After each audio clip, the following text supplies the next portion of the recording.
Le premier tome ou le premier épisode d'une œuvre est souvent important. C'est la meilleure impression que l'on peut avoir. C'est ce que l'on analysera dans cette vidéo. Bonjour et bienvenue sur Manga Adaptation. Gabimaru, le néant, le plus célèbre et puissant des ninjas assassins, a été capturé et croupi en prison. C'est alors qu'il reçoit la visite d'un exécuteur, pas comme les autres.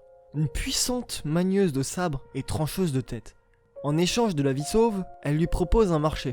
Il devra se rendre sur une île mystérieuse afin de récupérer un élixir d'immortalité. Seul problème, tous ceux qui se sont rendus sur cette île sont revenus découpés en morceaux. C'est un manga de Kaku Yuji, publié en France en 2019 par le biais de Kazé, avec 5 tomes pour l'instant. Ce manga est juste sublime pour les mirettes, avec des combats très dynamiques et les représentations des sorts très poétiques. On a l'impression d'être dans un rêve, ou un rêve très dark, car certaines images peuvent marquer la rétine par sa démence, sa folie visuelle. Tout cela est mis dans un amoncellement de cases qui surprennent. Donc, un medley parfait entouré de décors sublimes qui peuvent nous faire penser à des estampes japonaises.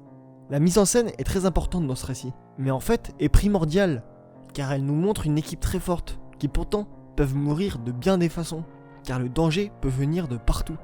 En plus, chaque combattant a son style bien défini. On a même des samouraïs qui utilisent du ninjutsu, bordel. Ce qui en fait des combats physiques, mais surtout psychologiques avec le visuel qui va avec. En gros, c'est Suicide Squad cross les 7 samouraïs en version gore fantasmagorique, et surtout en version bien.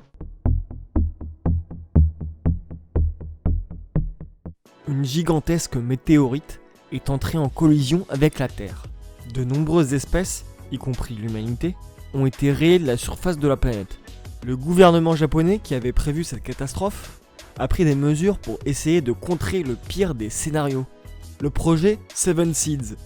L'une de ces mesures comporte 5 groupes de 7 jeunes hommes et femmes soigneusement sélectionnés. Chaque participant a ensuite été plongé dans un sommeil cryogénique dans l'espoir de préserver la survie de l'humanité. C'est un animé du studio Gonzo de 2019, fini en 12 épisodes disponibles sur Netflix. On est sur un animé techniquement dégueulasse, avec du flou sur des visages sans aucune raison pendant des scènes de dialogue, ou alors une mise en scène quasiment uniquement fixe pour faire de la réduction de coûts par une faible animation. Et quand ce n'est pas des erreurs techniques, c'est des erreurs artistiques, avec des openings joyeux. C'est la meilleure chose pour pas rentrer dans une œuvre dramatique comme celle-ci, avec des personnages clichés, le casse-couille, le courageux, l'aventurière, la timide fragile, etc. Une belle brochette de bons persos, ça dit donc. Et leurs décisions, c'est pire. En fait, elles sont guidées par une force mystique et étrange. Le scénario. Genre un perso sème des insectes géants plus rapides qu'elle, en courant tout droit. D'accord. Et d'ailleurs, ces insectes sont vraiment bien faits, en fait. Ils sont bien trouvés. Mais alors, ils sont vraiment pas résistants, quoi. Koh-Lanta et King Kong et Lost en moins bien. C'est pour dire. Allez, à plus, et lisez des mangas.